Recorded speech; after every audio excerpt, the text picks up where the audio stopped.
देहू गावापासून काही अंतरावरती 5, 7, 10 किलोमीटर अंतरावरती 3 डोंगर आहेत, भंडारा, भामचंद्र, घोराडेश्वर. हे 3 डोंगर आहेत. मग तुकोबाराय कधी भंडाऱ्यावरती जायचे भजनाकरिता, कधी घोराड्यावरती जायचे, कधी भामचंद्रावरती जायचे.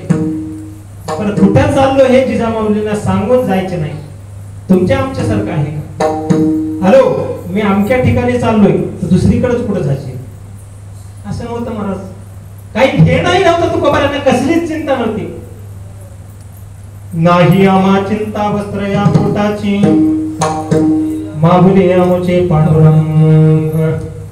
कसलीच चिंता नव्हती तुकोबारांना. जिजामाऊली पहाटे उठायच्या, घरची सर्व कामं आटोपून झाली की स्वयंपाक करायचा, मुलांना जेवू घालायच्या आणि तुकोबारायांच्या आणि स्वतःच्या भाकरी डोक्यावरती घेऊन निघायचे. कसं कळायचं जिजामाऊलींना की तुकोबाराय अमक्याच डोंगरावरती गेलेले आहेत म्हणून? काही नाही महाराज.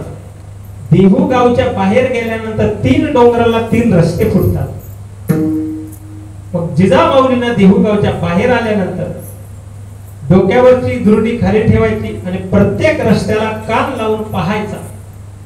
मग तुकोबारायांची पावलं ज्याही रस्त्याने गेलेली आहेत त्या रस्त्यामधून विठ्ठल विठ्ठल विठ्ठल असा आवाज यायचा. मग जिजामाऊलीनं त्या रस्त्याने जायचं. केवढं नामचिंतन होतं तुकोबारायांचं. म्हणून तुकोबारा सांगतायत की बाबा अनेक नका पडो, गाबाळाचे भरी पडो येते फुली नाग. तुकोबारांना नाही वाटायचं की लोकांनी हे साधन केलं पाहिजे.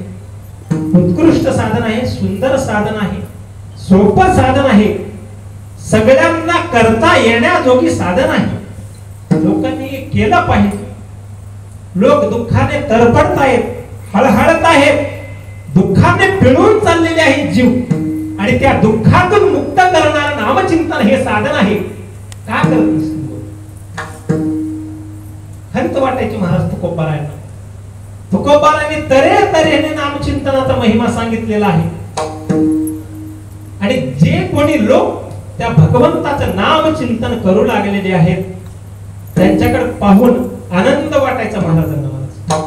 तेवढं कौतुक केलेलं आहे तुकोबारांनी त्यांचं. गीता भागवत करीती श्रवण अखंड चिंतन विठोबाचे, तुका म्हणे माझ घडो त्यांची सेवा, तरी माझ्या दैवा पार नाही. जे अखंड नामचिंतन करतात, अखंड गीता भागवताचं श्रवण करतात, तुकोबाराय म्हणतात मज त्यांची सेवा घडो. असं अखंड भगवंताचं नामचिंतन करणाऱ्याची मला काय करायला मिळावी? सेवा करायला मिळावी. असं कोण म्हणता येत की ज्यांची सेवा देव करतो, ज्यांची पूजा देव करतो.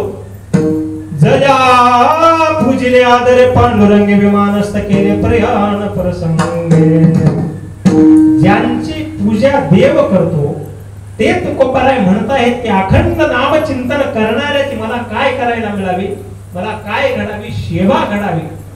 आणि असं नामचिंतन करणाऱ्याची मला जर सेवा करायला मिळाली तर मी स्वतःला भाग्यवान अशा प्रकारचा समजेन असं म्हणतायत महाराज. एवढं सांगूनही जर ऐकत नसतील लोक तर कडक शब्दामध्ये संत महात्म्यांनी त्यांना बोललेला आहे. महाराज नाम नवदे ज्याची वाचा, तो लेख टिंबटिंबचा. माझा अधिकार नाही आता हे प्रमाणाचं उच्चार करतात. नाम नवदे ज्याची वाचा, तो लेख दो बापाचा. कडक शब्दामध्ये बोललेला आहे. एवढं कडक शब्दामध्ये का बोलला असेल महाराज संत महात्मे? बाबा त्याच्यामध्ये तुमचंच नुकसान आहे. भगवंताचं नामस्मरण जर नाही केला तर काळाच्या हातामध्ये सापडचा. म्हणून तळमळीने तुमच्या उद्धारास्तव संत महात्म्यांनी कडक बोललेला आहे. एवढं बोलण्याचा हेतू एवढाच की सगळ्यांनी भगवंताचं नामचिंतन करावं.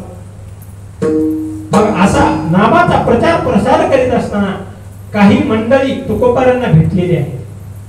की ते नामचिंतन करत नव्हते, परंतु इतर साधनामध्ये प्रवृत्त होते. कलियुगामध्ये इतर साधनाला टीव्ही झालेला आहे महाराज. इतर साधना आपल्याच्याने करणं होत नाही. अवघ्या वाटा झाल्या शिणा